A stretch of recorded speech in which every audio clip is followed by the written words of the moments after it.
But I think to be a good marketer, you have to know the story of your brand, and you're basically telling the story of your brand. And I think you have to use the data that's available wisely and judiciously, but you still have to balance it with your gut and your intuition and your experience. And sometimes believe in the magic and suspend belief a little bit, even if the data is telling you to go one way. If your stomach and your experience and your heart are like, I know that's what the data says, but I'm just not sure. I say take a risk, like try. Hi, welcome to Unmatched, the podcast that gives you an exclusive behind-the-scenes access to industry leaders who fearlessly embrace change, pivot from their comfort zones, and smash their glass ceilings. Jim, welcome to Unmatched. Thank you so much for having me. It's such a pleasure to have you here. And I don't want to get emotional, but I'm going to start with this with this story of how we actually know each other, because I think it's such a full circle moment for me, for sure. So I was working at Disney, my first job ever in Spain. I won't say how many years ago, but a lot of years ago. Almost 20, I would say. And I was doing, this internship. I was this young, ambitious person starting my career. And, these people that I was working for, really nice, executives, people with a lot of experience. We're talking about, this cool people from the US that were sitting in the Disney offices in Burbank, and they were like gods to us. And, we were looking up to them. And one of these people in Burbank was this guy named Jim Fielding. And I was like always wondering, who is this guy? What does he do? And he was part of all these conversations about, what we were planning and doing at the time. I was in the consumer products department, and we were talking about, new releases and, local versus global plans. So I cannot believe that I'm sitting with you today, having you as a guest 20 years later. Oh my gosh, that is so heartwarming. No, that means so much to me. And I remember that period so well. And, we were talking about Spain a little bit before we got started, and that the Spanish team was always one of my favorite teams around the world. I was always managing global when I was at Disney. And of course, I liked everybody. But the Spanish team was always special. And the trips to Spain, there's such a love for the Disney brand in Spain, that. So I think that was great because the consumers, the guests were just such huge fans, but that means a ton to me. I think it's also a great cautionary tale for all the people listening that remember, you never know when you're going to bump into somebody again 10 years later, 20 years later, and, impressions last. And so it means a lot to me. Thank you. Yeah, absolutely. And the thing is that I've been following your journey throughout all these years, since I was at Disney and then I left Disney. I know that we've sort of crossed paths along the way because you've worked at DreamWorks. I'll let you introduce sort of the journey in a second. So I always sort of bumped into you along my journey. And recently I sort of like rounded up a little bit of courage and contacted you and sort of wanted to sort of connect. So before we go any further, I would love for you to tell us your journey, as in how did you end up at Disney? How did you end up doing what you're doing in marketing, and sort of what was your career path to today? Yeah, it's interesting. I'll do the edited version, but I think of my career really in two halves. And the first half of my career, I was a political science major in university, and I had planned on going to law school. I was going to be an international lawyer, and I graduated, dating myself, in the 80s, and they were basically encouraging us in the United States to go out and get practical work experience before you went on to get a graduate degree. And frankly, my money sources had dried up a little bit. And so I ended up interviewing for retail training programs, and I got into retail. And the first half of my career was really retail. I was going to be a retailer, and I did stints in department stores with Dayton Hudson department store. And then probably my most formative job in retail was I spent almost 9 years at the Gap in the heydays of Gap, when Gap was running the world and we were all dressing the same, and everybody was wearing jeans and khakis and white and denim shirts. And then interestingly, I was still doing retail, but I got recruited by Disney in 2001 to run the Disney catalog. I had gone to a catalog company in the US that's called Land's End. They're actually a global catalog. And I was recruited to come to Disney to run merchandising for the Disney catalog. And that was really when I made the flip into quote media, but I was still doing retail. I was just doing catalog retail.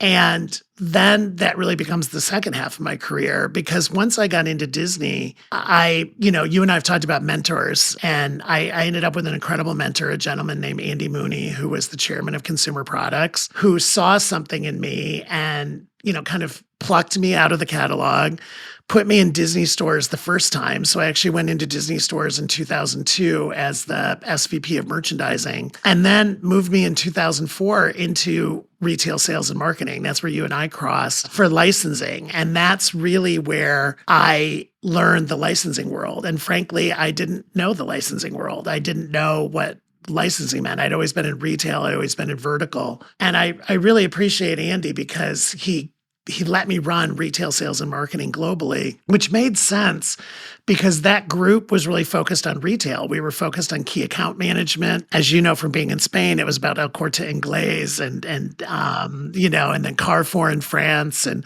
Target and Walmart in the United States. And it was also franchise management was in that group. Creative was in that group. And so it was actually a very retail and consumer focused part of consumer products, which made sense that I was leading that. And I did that for 4 years, traveled around the world, literally, I don't even know how many times. And then, in 2008, I think there was an interesting pivot point in my career because Disney bought back the license for Disney stores and decided to run Disney stores again. And I was asked to kind of do a strategic plan for Disney Store in the role I was in, and wasn't really designing myself a job, but I was thrilled when the board of directors and the leadership, Bob Iger and Andy Mooney, decided to buy back the stores, and they asked me to be president of Disney Store worldwide. And so that really was the coming together of both my worlds because it was retail and it was media. So I was that job, and I did that job for 4 years, loved it. I'm sure we'll talk more about it. And then got the opportunity to be a retail CEO for Claire's stores. So the girls' jewelry and accessory stores that many of your listeners will know because it's a very global brand. It's the ear-piercing headquarters. And I did that for a couple of years, moved out of media back into retail, and then got pulled back into media again. Got a very fortuitous phone call from Jeffrey Katzenberg and Michael Francis, who said they were running DreamWorks, and they said, hey, we just bought this company called Awesomeness TV. It's, all about YouTube. It's a multi-channel network. It's a bunch of YouTube creators. They have 90,000 channels. And we want you to come and talk to the founders of that and maybe work with them. And one of the things I always talk about is I'm a lifelong learner. And I was sitting in Claire's kind of getting disrupted by YouTube, right? I mean, our traditional customers at Claire's were changing, and where they were getting their information was changing. And it was one of those moments where I was like, listen, I can continue to be disrupted, or I can go and learn how to be a disruptor. And I'm going to go back to California and I'm going to do this Awesomeness TV thing. And it was an interesting point in my career because if you think about it, I was a CEO of a privately held company, but we had 3,000 stores around the world, all the trappings of being a CEO. And then the next day I'm in California and my desk was a ping pong table in a startup, basically. And I loved every minute of it, learned so much, ended up running consumer products for DreamWorks, and then becomes the tale of mergers and acquisitions in Hollywood because DreamWorks got purchased by NBC Universal. My job was eliminated. I was going to go out and just consult and do board work, and I got an incredible opportunity to go to Fox and work for Stacey Snider on the film side of Fox and Gary Newman and Dana Walden on the TV side of Fox and run consumer products and experiences there. And I thought, honestly, at that point, that was going to be I was going to be my last job. I was going to work there for 5 or 6 years. I was going to name my successor and ride off into the sunset. And we got sold to Disney. I mean, talk about a full service, full circle. A full circle. Yeah, the circle of life, Lion King. And so then I spent 18 months helping transition that business back to Disney. And then at that point, I was really done with big media and big corporations. And I had planned well and invested well. And I said, okay, now I'm going to go out on my own, and started consulting and doing brand work and strategy work. And then it was the pandemic, as we all know. And a great friend of mine named Amy Naokis, who's the founder of Archer Gray, called me in September of 2020, like the middle of the pandemic, and said, what are you doing? And I said, well, besides binge watching like everything on TV, I'm trying to get this consulting business up and going. And she said, I think you should come and do it at Archer Gray. Like, come and be part of our team. Do what you do, but let's do it under the Archer Gray banner. And Archer Gray is an incredible independent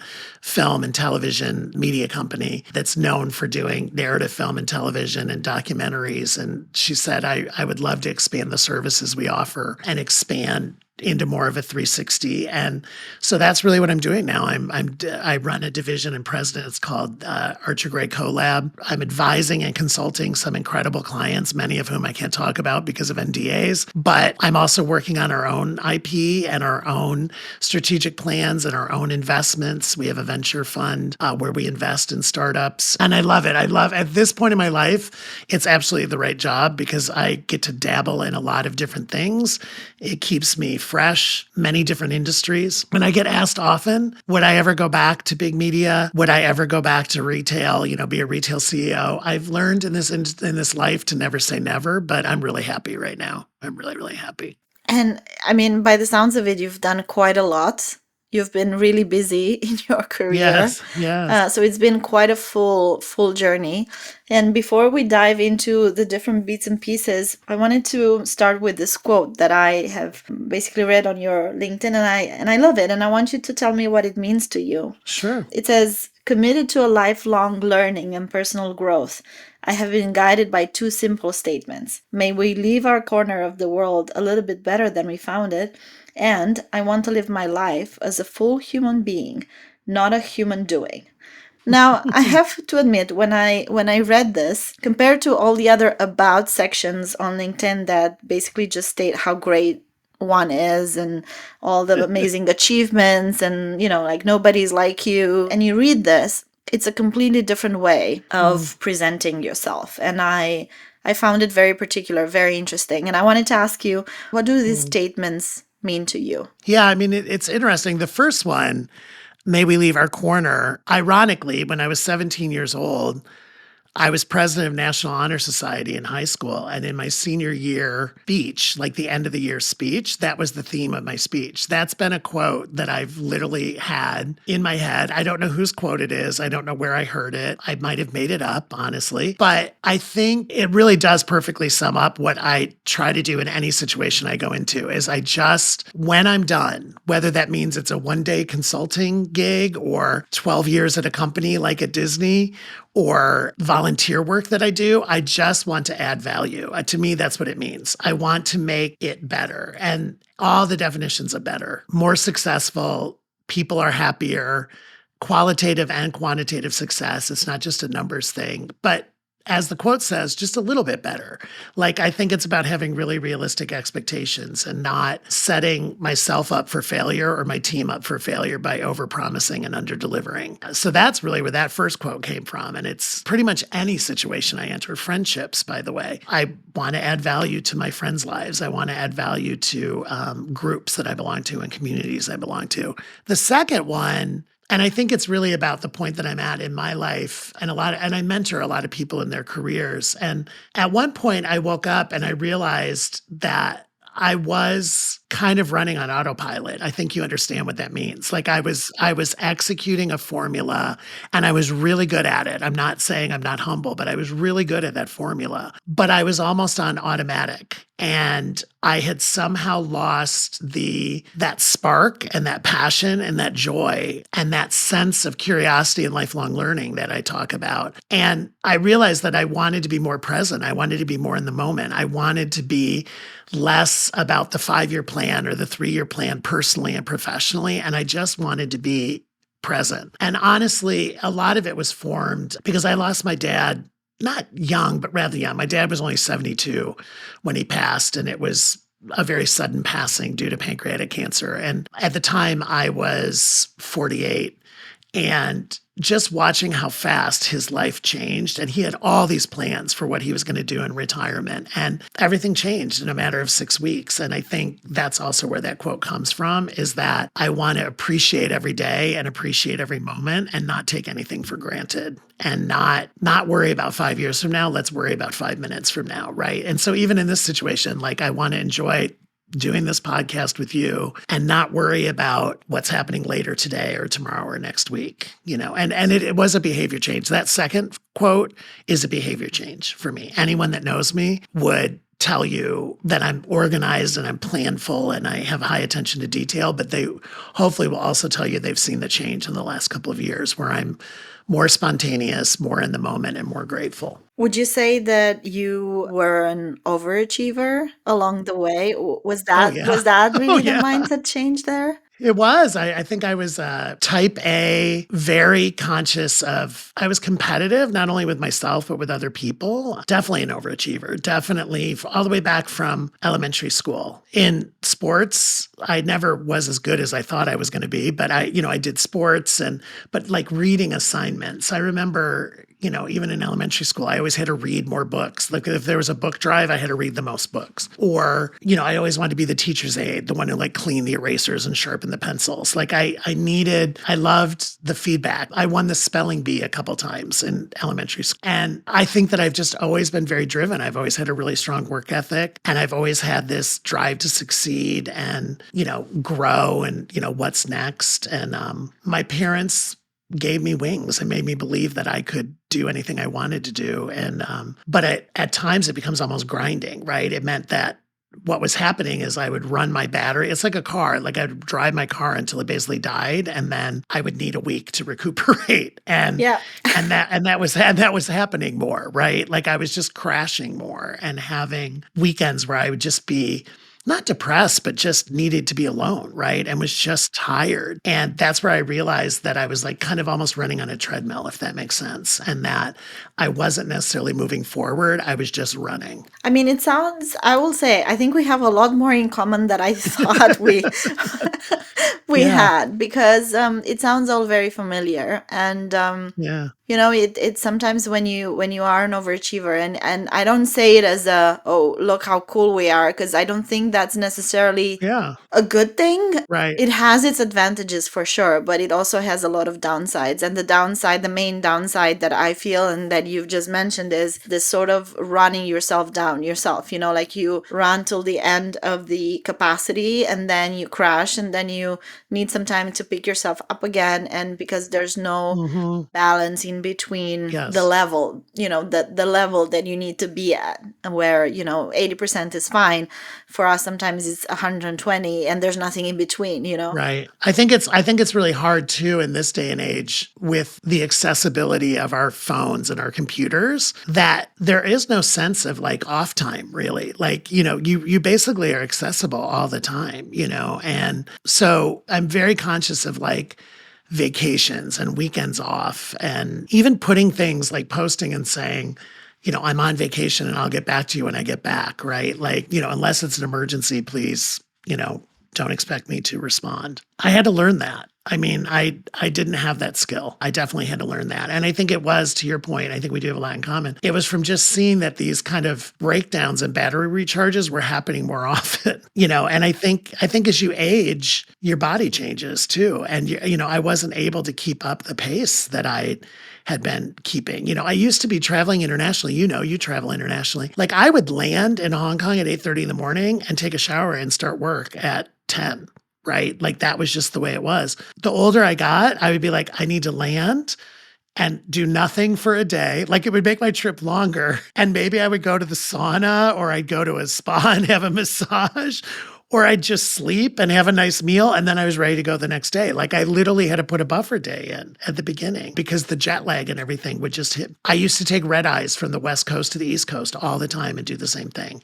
Land at 6 o'clock, have an early check-in at the hotel, take a shower, and start meetings at 9. I couldn't do it anymore. I physically, I had to tell my team, I can't do it anymore. Maybe I can be ready at lunch, I don't know, I'm not ready right now. Yeah, and you need to listen to your body, right? Like we don't listen enough. Yes, And I think this is one of the issues. we don't. I think younger people, notice that as well. I don't think it's a matter of age only. I think it's a matter of, as you said, Mhm. accessibility, full accessibility all the time, and Mhm. no time to disconnect and no time to really just Mhm. have yourself for yourself or be present with your loved ones, your family, your Anybody. downtime. Yeah, Yeah, or exactly. anybody. My dogs, just take the dogs for a walk. So I want to go back a little bit to Disney times because Yeah, I will be honest with you, and I think you will agree. Those days, the 2000s, 2004, around the time yeah. that was magic. Magic. I don't know what it was. I don't know what it was, but I'm curious to know from your side, what was it? What do you think it was that time that it felt like? I don't know. Like for me, of course, it was different because it was my first ever job. Disney was one of my Yeah. favorite companies in the world. I was watching all the Disney movies as I was growing up, so I was a huge fan. You were in a different position at the time, and still you say it was the same level of magic. So, what was it? What do you think it was? Oh my gosh. I think we could do a whole separate podcast on this, but I think there was just a lot of interesting forces that came together in that period. I think one, again, full credit to Andy Mooney and his executive team, there was an awareness that people around the world had a lifelong passion for the characters and stories of Disney. And so the birth of franchise management, Disney Princess, Mickey Mouse, Mickey and Friends, Winnie the Pooh. Fairies. I was at the time where fairies was Fairies. more. Yeah, you were the fairies, right? Like building out the fairies world for Tinkerbell. And I also think there was the acquisition of Pixar, right? When we were there. Like, and I think that was such a huge injection of creativity and innovation in storytelling and stories like Toy Story and Cars and Finding Nemo, but then also stories like Up, right? Which is one of my favorite movies of Yeah. all time, which wasn't necessarily a huge merchandising hit, by the way, but was just such an incredible movie. And then the birth, because you were there for it, the birth of that Disney Channel live action, Hannah Montana, High School Musical, Oh, yeah. Wizards of Waverly Place, Raven, right? That's So Raven. Almost like they had created a new genre, right? Of these live action tween teen music driven vehicles. And so part of it was we just had this embarrassment of riches. It was like we had all these amazing stories you had. And I think this is one of the magic things of Disney is a story like Cinderella or Snow White. Think about Snow White from 1928. Right? Little girls in 2006 and 2007 wanted to be Snow White for Halloween. And it was a movie that had been made 80 years before they were even born. And I think it's that magic of like these, tale as old as time, that, just the magic of storytelling and the multi-generational support of that storytelling. The other thing about Disney is it's so global. And I think you mentioned, we use the word glocal a lot. There was global realities and global standards and global filters, but we also allowed that brand and those stories to be localized to the local tastes and cultures. And, and then I think, with Disney Store and the Disney parks and the Disney cruise lines and Disney Broadway, Disney theatrical, you had tangible, you could touch the brand, right? So not only could you watch it on your television or your DVD or watch it in movie theaters, you could physically interact with the brand and your favorite characters. And I think that 360 flywheel that so many people talk about, Disney was on it, years before anybody else was because Yeah, I was going to say it's more like a 360 experience that consumers had or have it is. with the brand, right? Right. I mean, the best part about being president of Disney Store, honestly, was standing in a clean, well-merchandised store and watching kids' faces when they walked in. Like there was nothing like that joy of them seeing a Tinkerbell costume or a Mickey Mouse stuffed plush toy and just that look of joy on their face. And I saw it everywhere. I saw it in Hong Kong. I saw it in Japan. I saw it in Spain. I saw it in Italy. I saw it all over the United States,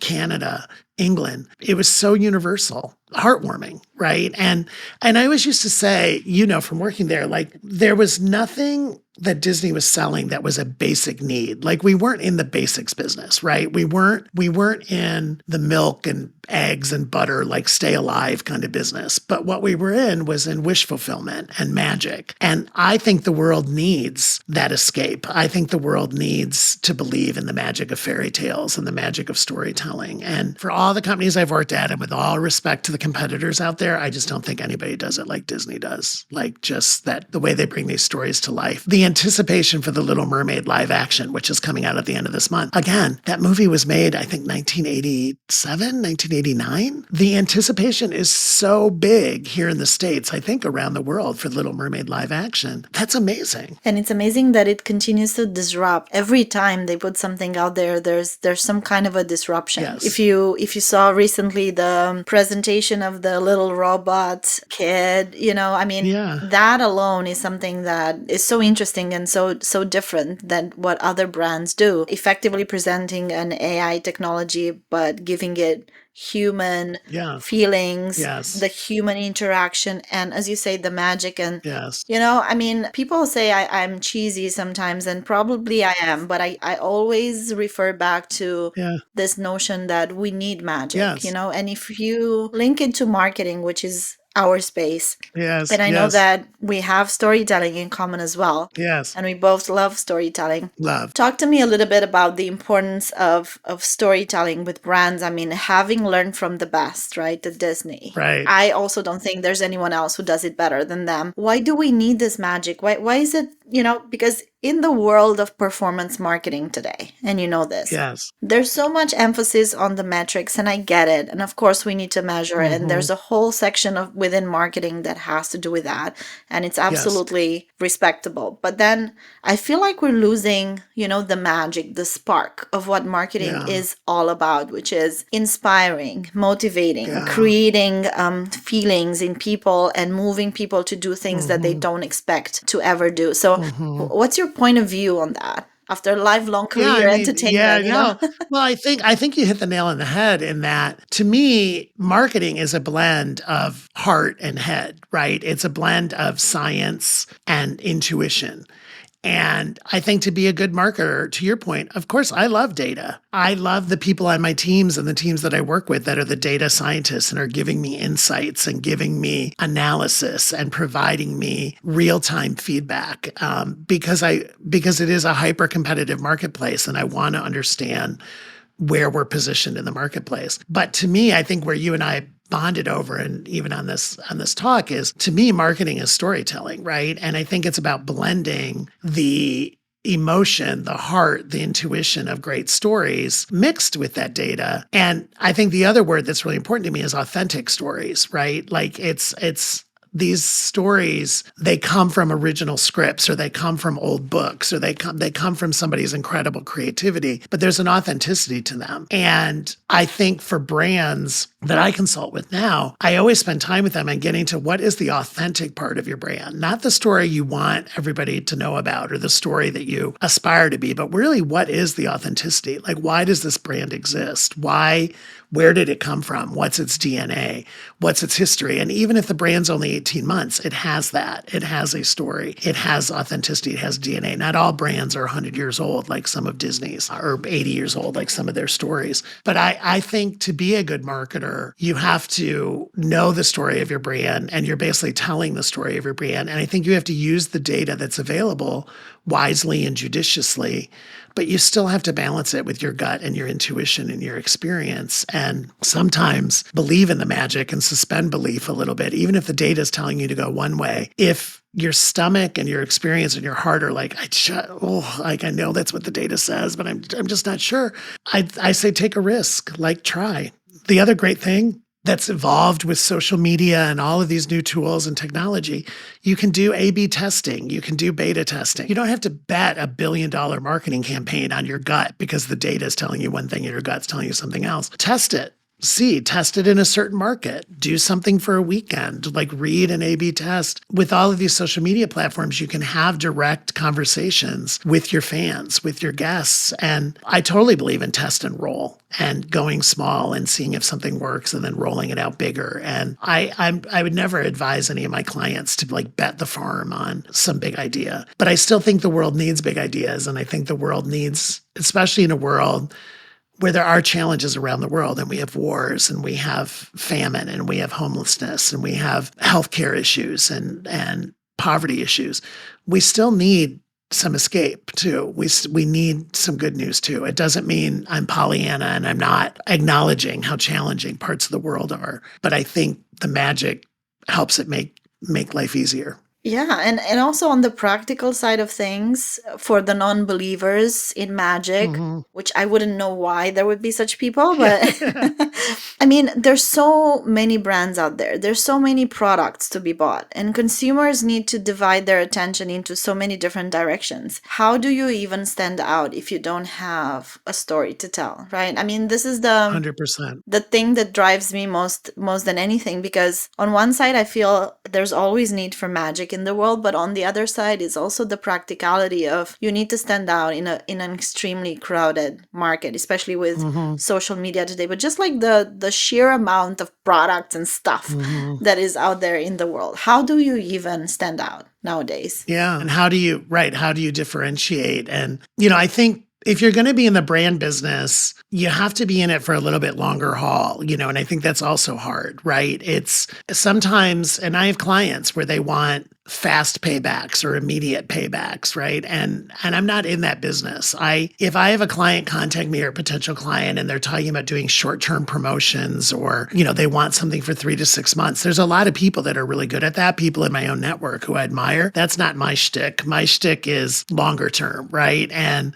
I want to do brand planning and I want to do multi-year investment and I want to look at the 360 to your earlier comment. And so I also think, if a brand wants that for whatever reason, there's people that are great at that out there. And there's people that do a lot of great short-term kind of pump the revenue, pump the awareness, pump the likes, pump the followers. I don't do it because I'm more in the long game. And that tends to be the kind of clients I look for. Is I want to work with companies and people who have an authentic story that they want to tell, and are willing to commit to it for a multiple periods. I won't even say multiple years, but multiple periods. Yeah, and I mean, if you really want to build a brand, you have to be in for the long game. You do. A brand is not built overnight, is it? It does, and it doesn't pay back. And oftentimes you're investing in it for years before it actually starts to pay back, and a lot of times I'll get asked, like, what's the ROI on this? What's the ROI on this? And I'll say, oh, there's an ROI, but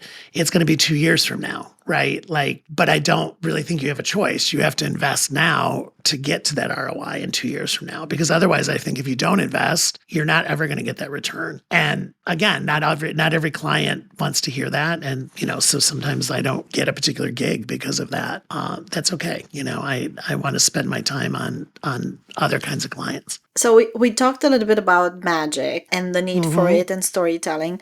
How about entertainment in general? Because we've worked for some of the biggest entertainment companies, and I think that sort of mentality, that sort of mindset sticks with you from the long term, right? So when you stopped working at Disney and then you went to Claire's, for example, like completely different environment. Completely different. How was that? I mean, do you see the need of this entertainment mindset? Maybe talk to us a little bit of what that actually means. Oh, yes. For brands. Yeah, I actually have a great example for you of Claire's in that. Yes, I am committed to entertainment. And by the way, we should define all forms of entertainment: filmed, live entertainment, music, Broadway show, like all that, right? I think entertainment in general. And I loved the Claire's story. I think there is an authentic Claire story, and they're a really important part of many teen and tween girls' lives. Because I think, in the United States, I think the market share in ear piercing was about 85%. I kid you not, which meant, anytime I would start a meeting even with investors or anywhere, I'd say, can I have a show of hands who got their ears pierced at Claire's? And almost all the women, 8 out of 10 of the women,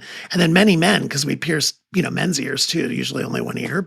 And I thought that was so much of their story. But one of the first things I did was, I think people would remember this, I did a global deal with Katy Perry. I negotiated a deal with Katy Perry and her team. It was the Roar album. You'll remember the Roar album. And she was going out on tour. And we did the official Katy Perry tour merchandise collection. And there was 6 collections based on different songs on that album. And we were, it was featured in all the stores. We were featured in the concert venues. It was a very expensive deal, but a very lucrative deal. And I thought that was bringing some of that magic and entertainment to Claire's. And I can attest that Katy Perry was designing that jewelry line. We, for 2 years, were meeting with Katie and her team on a regular basis. And she was playing us music ahead of time and telling us why this song was important to us or to her. And so, like, you can imagine the song Roar, we had this entire line of product based on the song Roar. And I loved that Katie was so connected with her fans and was going around the world, and we were a global brand. And that was bringing the magic and the entertainment into Claire's, right? And Katie had a love of the Claire's brand. She had her ears pierced in Santa Barbara, California at Claire's when she was a teenager. So that was bringing some of that magic and entertainment to a non-entertainment brand. I'm just wondering, because you're talking about entertainment and the role of like this brand partnerships. Yeah. How do you think a brand can measure the value that they have? I think going back to the topic of the metrics, it's really hard to measure brand, right? I mean, yes, you can measure the awareness level, but can you actually measure the level of loyalty,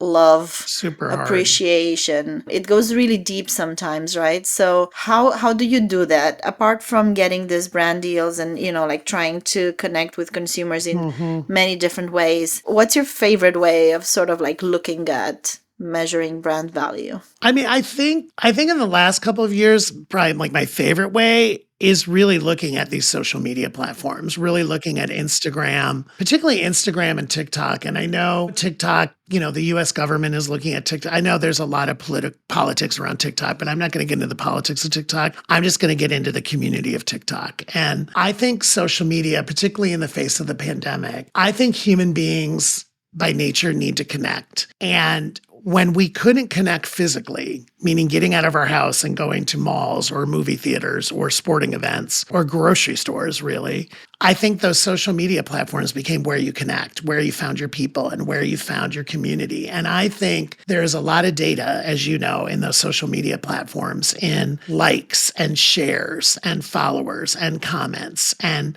you can get the geographics, you can get gender. Now, of course, this is all self-reported, right? You can get age, you can get gender, you can get geographic location. I think it tells a lot of stories, though, when you start to dive into that data. And you can see, you do 2 or 3 different kinds of posts on Instagram or TikTok, and you see the different kinds of reactions you get to them. I think that's tangible. I think that's data. And I think you can almost go out to the community, and I'm not saying do a focus group, but you can almost go out to the community and ask, what kind of brands, okay, you follow us here, but what kind of brands do you also follow, right? I mean, I think especially younger people, like the digital natives, they're just so used to this, right? They're so used to this is how they build community, and yeah, maybe they're on their phones too much and maybe they overshare and all that kind of stuff. But I mean, that's building community. And to me, that's marketing. You're trying to find your communities. And I think early on in the YouTube kind of TikTok, Twitter, Instagram phase, it was always about, you had to have 1 million followers. And then we started talking about micro influencers and micro communities. And it wasn't necessarily you had 1 million followers. You might have 10,000 followers, but they're rabid followers, and they'll do whatever you ask them to do. And they'll support a brand that you ask them to support, or they'll show up at a meet and greet that you ask them to show up at. And I think that's really what I'm focused on now is where are you finding your communities of fans around the world, and how are you communicating with them? And, I was late on the TikTok game because I'm not the target for TikTok, right? And I have these 2 amazing nieces, 22 and 20 years old, that I talk about all the time. And I honestly got on TikTok because of them, because they were sending me TikToks. Like, they were sending me things they thought were funny or relevant. And I was like, what is that? Like, it was like embarrassing. I didn't even really know what it was. And then I got onto it and I'm like, this is amazing, because this is about finding your community and finding your tribe. And I loved that. And so I do think, there's ways to show value is what I'm saying. I think it's harder now, living in the United States, it's harder now to justify spending $5 million on a Super Bowl ad. If I had a client and say, should I do a Super Bowl ad or should I invest in TikTok? I'd probably tell them to invest in TikTok now. Double down on that. Double down on finding your fans. Double down on finding your community, because they become part of your marketing then. We've seen all the data. People trust their friends and family as experts more than anybody who tells them, buy this. It's like if your friend or family says, I tried this cleaning solution, or I tried this new soap, or I tried this new facial product, or I went here on vacation, that carries 10 times more weight than any industry expert. And as you said, like drilling down on the comment is so crucial, because sometimes when we have a campaign, I will spend time looking at the comments that it got. Yes. And if I see that there's a lot of, like flames emojis and Yeah. heart emojis, but no real comments, I'll know that it's Yeah. not great. Because, Right. yeah, you can get all those sort of, nice Yeah. reactions, but they don't really mean anything if the consumer doesn't actually engage and says something meaningful or reshares or, Yeah. takes the time to actually write something, right? So, as you said, Yeah, like a repost. yeah, Yeah, yeah. So I think as you said, social is now the way, but it takes a lot of time it does. to really drill down and understand the level of engagement. And mine the data. And I think, we have all these titles now on org charts that didn't exist 10 years ago, community manager, social media manager, digital marketing manager, those didn't exist. But I really think you're hiring people to be interacting in the community in an authentic way and to be doing active listening and active reading and even commenting back and forth and getting in dialogues with people in an authentic way to understand more about the community. There's all new jobs we've written. There's new job descriptions that have been invented in the last 5 years. And I look at our people, a couple of the clients I work with are very, very active on TikTok. And I look at the people who are good at it. And they have people that's what they're dedicated to. They're dedicated to these social media platforms and they really are experts at them. And they also have a love of whatever property they're working on that particular platform. They're a genuine fan themselves. And they love interacting with other fans. So let me ask you this a bit controversial Sure. question, because I have to say it was only Disney that I ever saw this type of department in retail sales and marketing all Yeah. together. Crazy. I've never seen a department like that mixing the three things together in any other company that I've ever worked for. So the controversial question to you is, does brand marketing push sales? Is there a tension there? Does it actually work? I think there is a built-in tension to answer your question. And I think that tension needs to be managed. I think creative tension is a good thing. And I think one of my philosophies is two heads are better than one, right? And so I think huge generalization, but sales organizations tend to be more short-term focused, very goal-oriented, I got to get my numbers. I got to get my numbers for this month. I've got to get my numbers for this quarter. I've got to get my numbers for the year. Like it's good, very driven, very tactical, very black and white. Brand marketing organizations tend to be a little bit more gray, color outside the lines, a little bit longer term, like we talked about. But I think there has to be healthy tension between them. But that tension, again, needs to be managed. And how that needs to be managed is dialogues and open and honest interactions and trust and transparency. And I think one of the things that's happened during the pandemic with all this hybrid working and a lot of Zoom meetings and stuff, that's where I'm a little bit old school, where I love to get people in a room together and whiteboard it and say, okay, let's get it out on the table and let's talk about the pros and cons. But then we're going to leave this room and we're going to hold hands and this is going to be our campaign and this is going to be our focus. And I think it's a little bit easier to hide behind a Zoom screen or a Microsoft Teams screen. You can even turn off your camera if you want to. If you choose, like I'm here, but I'm not really here because I'm not going to show you my face. I think we've lost a little bit of that healthy tension between sales and marketing during the pandemic and with this hybrid, the way we're working, and so again, I'm not managing. I have a very small team at Archer Gray. I'm not managing a team, but even the companies that I'm advising, I'm encouraging them. Of course, we're going to be hybrid. And of course, we have to be respectful of people's health and safety. But I'm encouraging them to have at least 2 or 3 days a week in the office and to schedule meetings. Like the worst thing you can do is, have them come into the office and then they're on Zooms and like individual cubicles all day. That's stupid. But encourage collaboration meetings and communication meetings, encouraging meetings that can only happen in person, that you can only manage the pros and cons and the dialogues in person, I think is super important. You've mentioned that you've had quite a few chapters in your career, and I want to focus now on, I wouldn't say the last chapter, but the latest chapter, Yes. which is called All Pride, No Ego, which is Yes. your book. And it's so exciting. And this is coming out soon.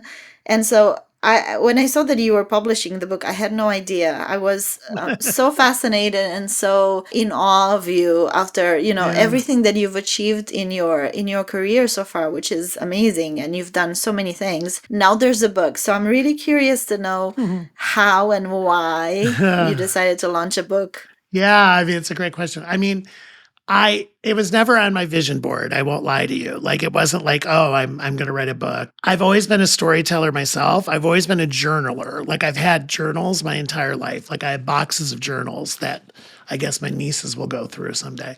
And honestly, it happened again during the pandemic. I started to get more active on LinkedIn where you and I connected, and I was posting, not necessarily controversial, but I was posting more often, and I was being pretty verbal, and I got contacted by a couple different publishers who said, "Have you ever considered writing a book?" And the first thing I would say to them is, "I'm not writing like a Disney tell-all. Like I'm not writing, the next version of Disney Wars, right? I'm not talking about my 12 years at Disney." And they said, "No, no, no, no. That's not what we're talking about. Like just have the conversation." And what I realized was, I'm with an incredible publisher named John Wiley and Sons out of New York. And I met with this incredible editor, and she said, "I want you to write the book." At the time, I want 57-year-old Jim to write a book to 24-year-old Jim when he was starting out his career, and the book that you wish you had read early in your career. And, the subtitle, I mean, the second title after All Pride, No Ego is A Queer Executive's Journey to Living and Leading Authentically. So it's a leadership book. There's leadership lessons in there. There's guidelines. There's a framework. There's suggestions. It's told from my perspective. So I mix personal and professional stories around the 10.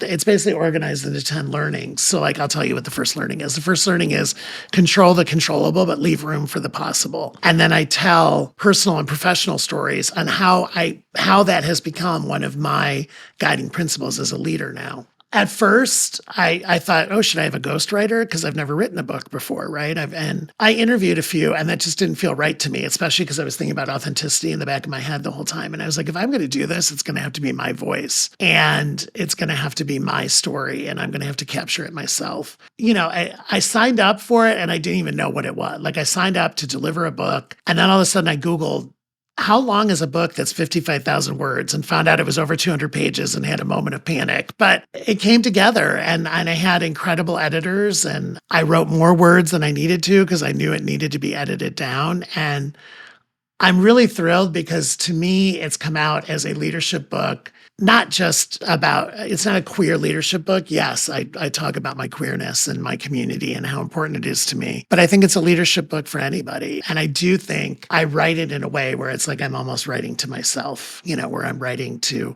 not necessarily that I'm ever going to be able to help people avoid mistakes and all that kind of stuff, because I think you need to make mistakes in order to grow. But I do hope a lot of people read it, and I want it. I think it goes back to what you first asked me. It's like leaving my corner of the world a little bit better. If I can help one person live more authentically and lead more authentically, I'll consider it a success. So what would you say is the one thing you'd want anyone to take away from the book?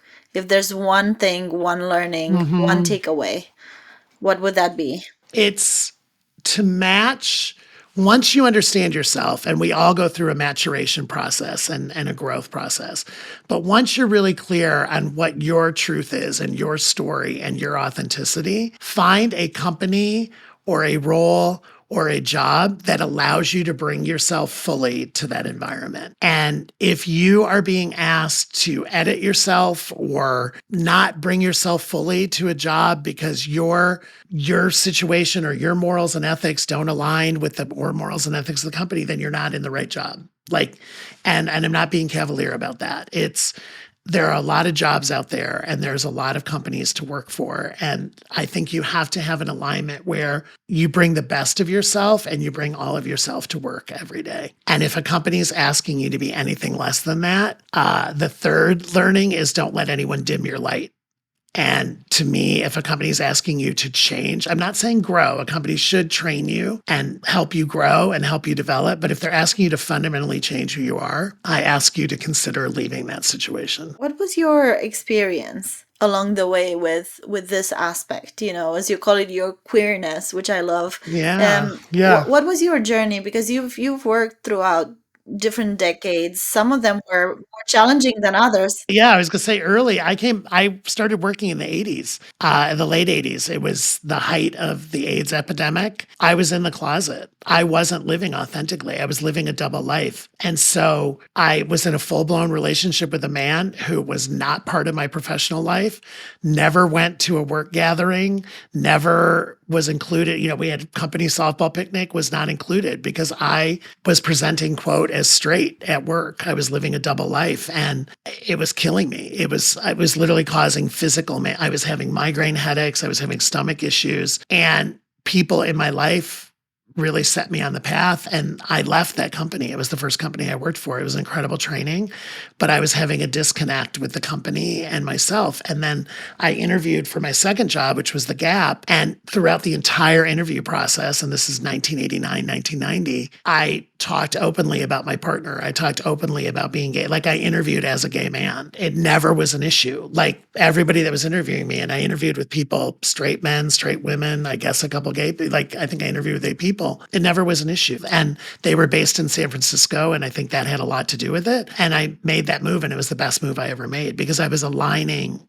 Gap allowed me to be the best version of myself. And Disney had a great DEI program, as you know. DreamWorks had a great DEI program. Fox had a great DEI program. I don't think I could have ever gone to a company that asked me to go back in the closet or go back and, be something that I wasn't. And do you feel that things have changed throughout the years, or do you feel that for the community that you're part of, is it easier? Is it more? Is it easier to go through work and careers being authentic and sharing fully who they are? Yeah, it's constantly changing, unfortunately. I mean, do I think it's easier today than it was in the 1980s and 90s? I do. But I think we have other issues now. I think we have issues of in our community, like I need to worry about our entire community. And so I worry about queer people of color. I worry about the trans population around the world who don't have it as easy of a path as I had. And so I think the queer community around the world, we're always like 2 steps forward and 3 steps back. Like we make progress, we get more recognized and we get more rights. And then it feels like we snap back a little bit and there's almost a backlash against it. And so I think the other reason why I wrote the book is I feel at this point in my life, I need to be a visible and vocal out queer executive.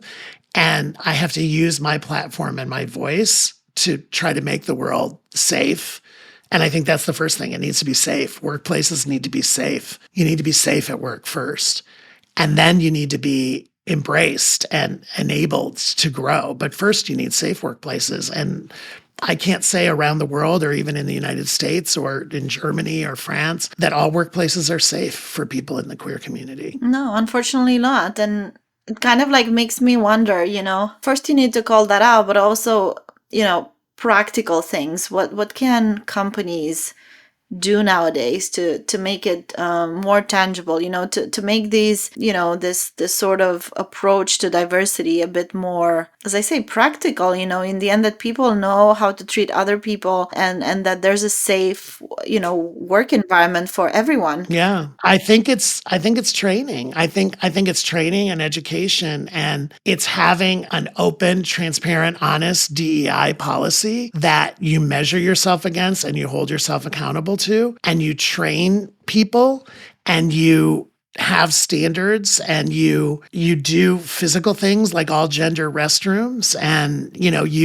there's physical things you do and then there's cultural things you do. I think this is part again why I wrote the book and why I'm doing podcasts like yours and being myself is I think those of us that I'm more towards the end of my career than my beginning. Let's be clear. I'm not done yet. I'm certainly not done, but I'm more towards the end of my career than the beginning. And I need to it's part of my paying it back and making the world a better place. Like I need to use my platform, my voice, my story to make it easier for the next generation and to make it easier for the people who are struggling every day.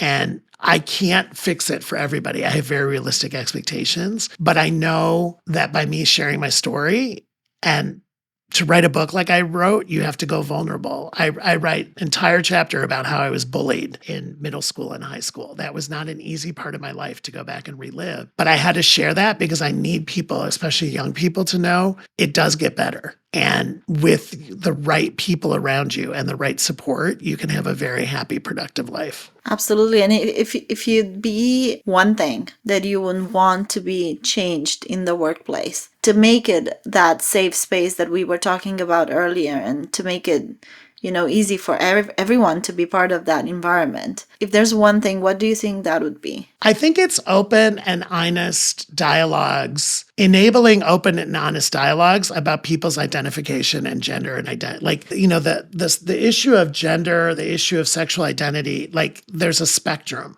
right? And I think it's about allowing people to truly be who they are and to express that in a way without judgment and a way without repercussions, and a way that doesn't limit any access for them or any, professional advancement. And I think it starts with the leaders of these companies, all different kinds of companies, creating that culture and creating that kind of environment. And by the way, it's just as important. That's why I say my leadership book is for everybody. For a straight, cisgender, white female who has 4 children at home, right? She has an authenticity and a truth. She has needs that also need to be acknowledged. It's not just about the bisexual or the trans or the pansexual or the gay man. It's about all employees being able to own their truth and own their story and say, this is what I need to be successful. This is what I need to give you my best. And if you provide that work environment for me, if you make me feel safe, if you make me feel protected, if you make me feel seen, I will give my best back to you. I love that. And especially because it feels so close to home in this idea of, unmatched. Yeah. And the reason why this podcast exists is because I truly think that if we look at each other as humans Yes. first, understanding that whatever makes us weird,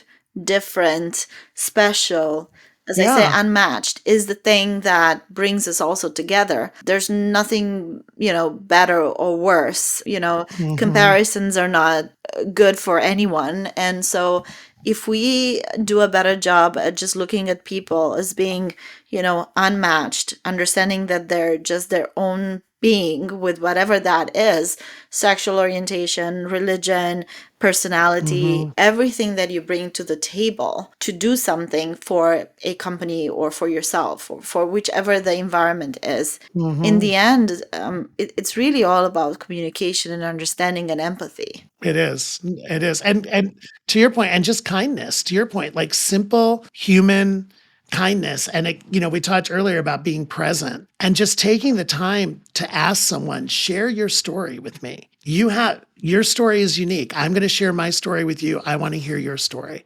Because to your point, I love Unmatched. I love this name because each one of us is unique and each one of us has quirks and no one is perfect. There is no perfect, right? If you're chasing perfection, you're going to be disappointed your entire life. There is no perfect version of you, but you want to be in an environment where you're bringing the best of you. And I know you can feel better, right? It can feel better in that environment. And I've seen it both ways in my career.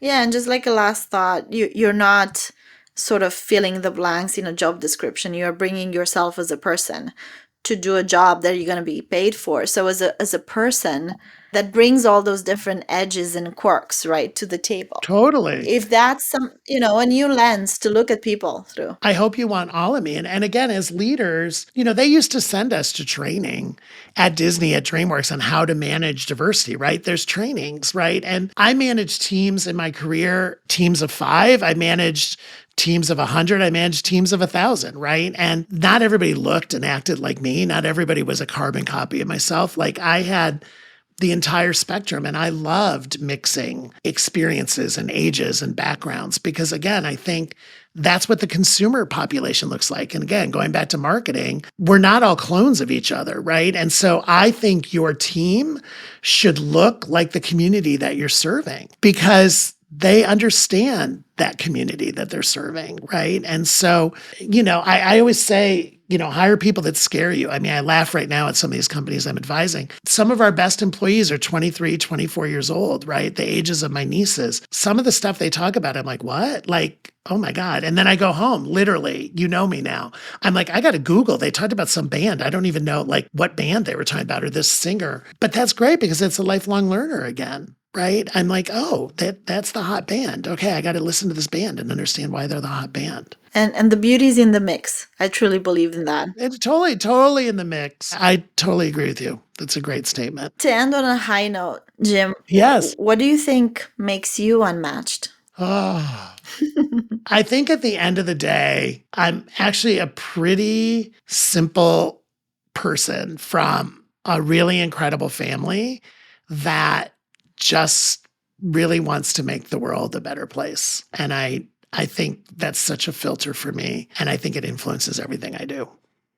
I think we need more of you in the world. Oh, thank you. It's been such a pleasure. Such a pleasure for me. Full circle for me. I will cherish this conversation for a long time, and I hope. Oh my gosh. I'm so glad. Yeah, it's making all the hair stand up on my arm because there's nothing like this. There's nothing like these full circle moments. And I love that you're doing this. I wish you all the best of luck with it. And I really appreciate you asking me to do it. Thank you. And I hope it's not our last chat. So no. Happy to have you on the podcast, and best of luck with your new book. I cannot wait to read it. Thank you so much. August 15th, 2023. Wonderful. You heard it, guys. August 15th. Thank you, Jim. Thank you so much. Thank you for tuning into Unmatched. Remember, building an unmatched brand is not just about success. It's not about popularity. It's about creating something truly remarkable that reflects who you are and what you stand for. So keep pushing yourself to go beyond what you think is possible. Keep taking risks, challenging yourself, and never settle for standard. And if you like what you hear, make sure to subscribe, leave a review, and follow us on social media to stay up to date on our latest episodes. Until next time, keep being unmatched.